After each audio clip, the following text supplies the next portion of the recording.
Sənət əsərlərində neçə dramatik vəziyyət var? Oxuduğumuz romanlarda, izlədiyimiz filmlərdə, baxdığımız tamaşalarda neçə dramatik vəziyyətin olduğunu müzakirə edəcəyik. Heyvanat aləmindən fərqli olaraq insan cəmiyyətində konfliktlər növlər arasında deyil, eyni növ arasında yaşanır. Bu günə qədər insan növü neçə formada qarşıdurmada, konfliktdə iştirak edib və edir. Sözsüz ki, bu sual ilk dəfə həyatın güzgüsü olmağa iddia edən sənət aləmində formalaşıb.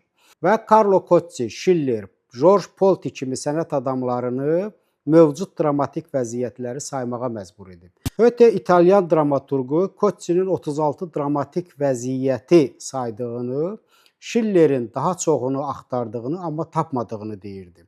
Fransız yazıcısı Polti isə 36 dramatik vəziyyət kitabını yazaraq bu vəziyyətləri bir-bir şərh etməyə çalışmışdı.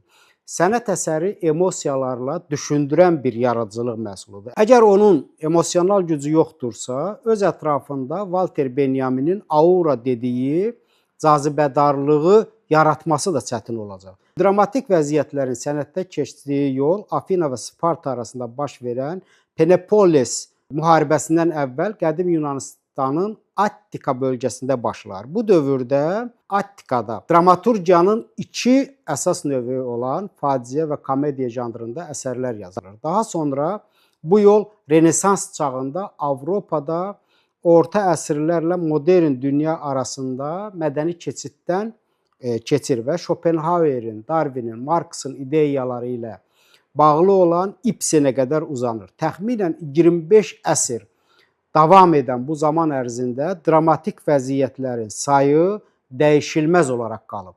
Sənətin dramatik vəziyyətlərə olan ehtiyacını ilk dəfə Aristotel araşdıraraq belə bir fikrə gəlmişdi ki, dramatik konfliktlər vasitəsilə tamaşaçılar duyğulardan arınır. Katarsis adlanan bu arınma ilə tamaşaçı dram əsərində bastırılmış duyğularının ifşasını seyr edərək onların psixoloji gərginliyindən qurtulurdu.